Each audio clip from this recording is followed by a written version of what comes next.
Okay, so you definitely have the energies of two people and two people that are consistent across the spread, okay?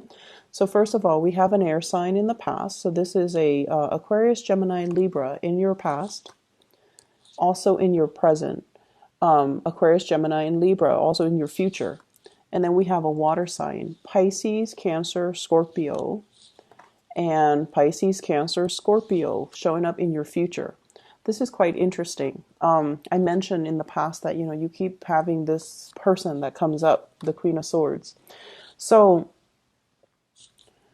the theme for this week here is you kind of need to look at what is really, really giving you that emotional fulfillment, okay?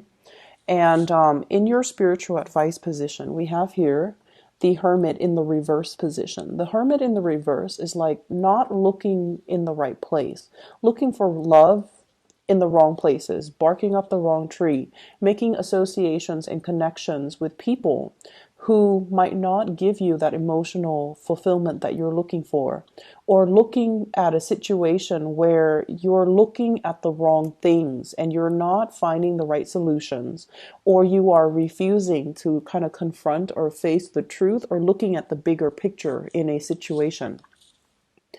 You have in your past an air sign, Aquarius, Gemini, or Libra. This is someone who's very, very clear with their communication.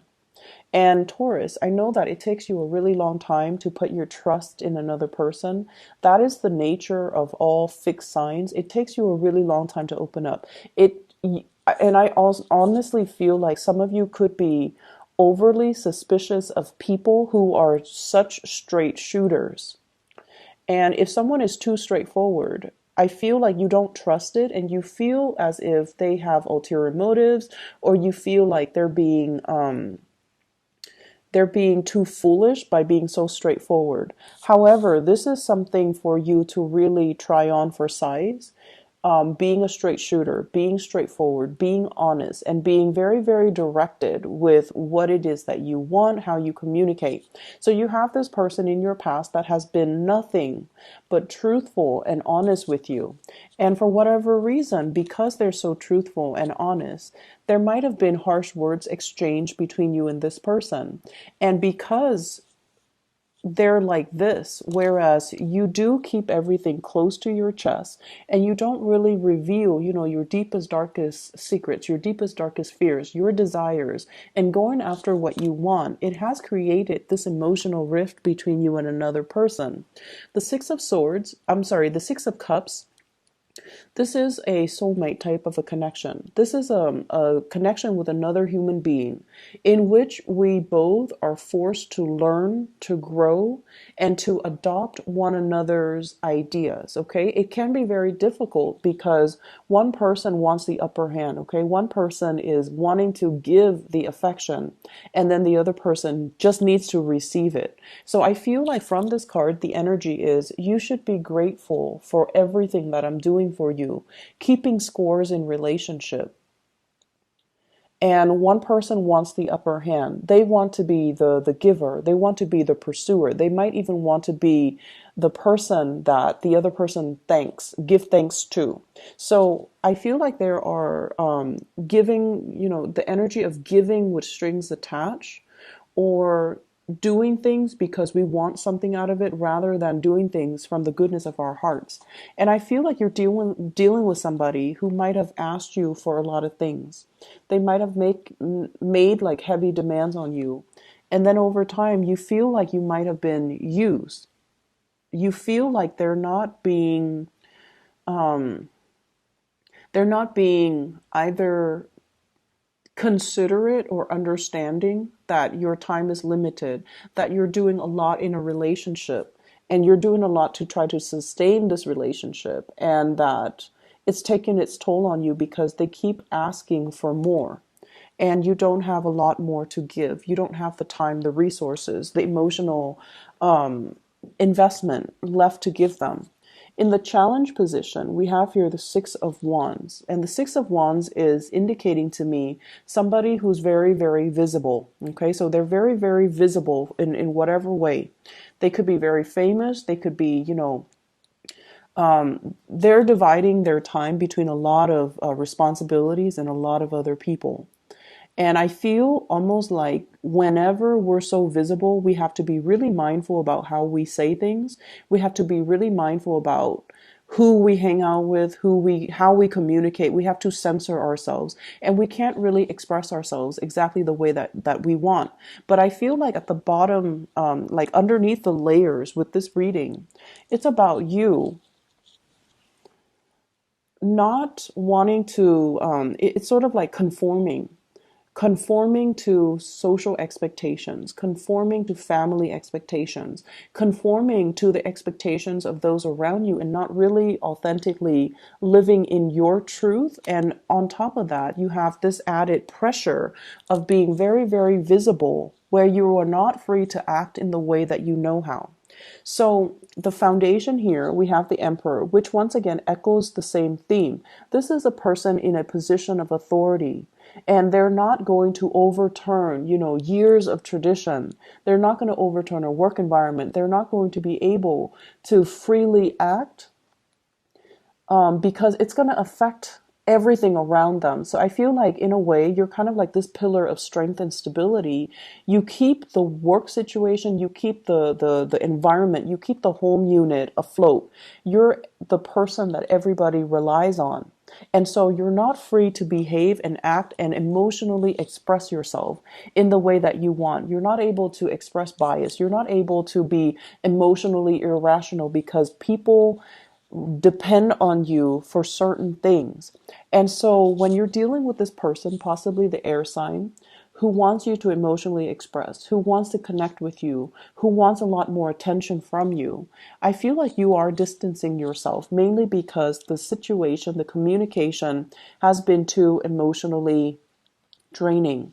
And then I'm also sensing as well, this person came into your life at a point when you might have had an emotional falling out with another person. So I have here a water sign, Pisces, Cancer, or a Scorpio, someone that is withholding their affection, or they are making very heavy emotional demands on you when you're not able to reciprocate.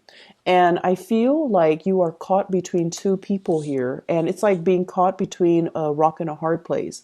One person sees you as someone who's not capable, and the other person really boosts your self-esteem and makes you feel like you can achieve greatness. Okay, I honestly don't know which is which, but I do feel like this air sign straightforward, and this water sign might be a little bit clingy, codependent, and they're very loving. Water signs are incredibly nurturing, loving, but they're also very emotionally demanding on you, on the people that they love.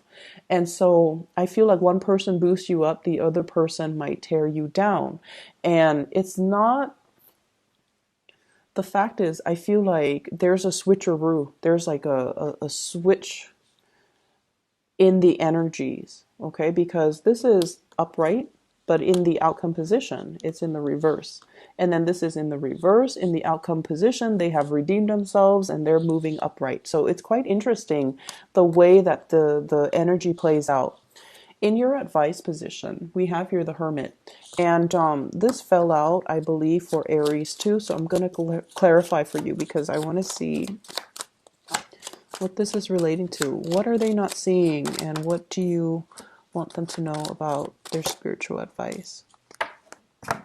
Okay, so we have here the King of Pentacles. This is somebody who cares about earthly possessions, who can be a little bit on the materialistic end, and who cares about financial stability. So Taurus, you are I want to say like, when your financial foundation is very, very rocky, I feel like you heavily identify your self-esteem, your competence, and your confidence level greatly with the financial resources that you own.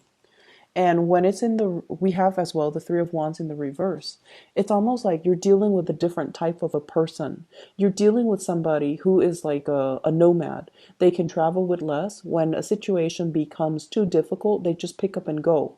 They're not bound to earthly possessions. They're not bound to, I'm going to stay and work things out. So I feel like they just up and bounce. Not because they are flaky or unreliable, but because they would rather have peace of mind and be alone in and be happy than being stuck in a situation where they're carrying the brunt of the relationship and their partner is not understanding. So I feel like you're dealing with a different breed of people and you're not used to it. So with the Hermit in the reverse is you're not seeing the situation for what it is. The other person doesn't care about how much money you make. They don't care about you being stable. They see you as an equal partner and they see you on the same level playing field as them.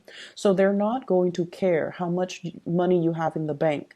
They're not going to care about the frivolous, practical, tangible things. They care about freedom of movement and, having an enjoyable life and waiting for opportunities to come in where we can expand our consciousness. And I feel like this is something that you're racking your brains trying to figure out. When someone is too honest and too straightforward, I feel like rather than taking things at face value, you read too much in between the lines and you feel like nobody is that honest. Nobody is that nice. Nobody is that straightforward. So whatever suspicions that you have, I feel it's unfounded. And I feel like you're looking at a person who has been truthful and honest through a very, very suspicious lens that is colored and affected by your interactions with people who have ulterior motives and who are manipulative in order to get what they want.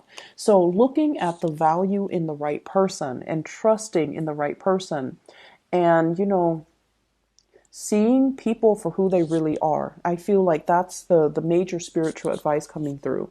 External to your environment, we have here the Judgment card in the reverse.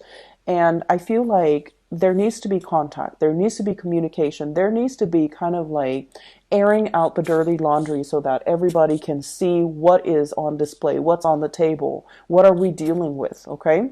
So making decisions in order to clear up the air. So this is all about, that angelic type of a timing where everybody's on board, rallying people to your cause, okay? I feel like many of you are playing the position behind the scenes where you are telling yourself, my hands are tied, I'm not free to act the way that I want. And there's really no excuse for that. With the Six of Wands, you're in a position of authority. People trust you. So whatever you need to say, I feel like you're holding yourself back because you don't want to cause a ruckus. And in your hopes and fears, we have here the Moon card, fear of being deceived. And the thing about being deceived is whenever someone deceives us, we get very, very defensive because, our ego is triggered. And subconsciously, we kind of tell ourselves, they must think I'm very stupid for them to tell me a blatant lie. And if you take your ego out of that and just say that, this is not about me. This is not about them deceiving me.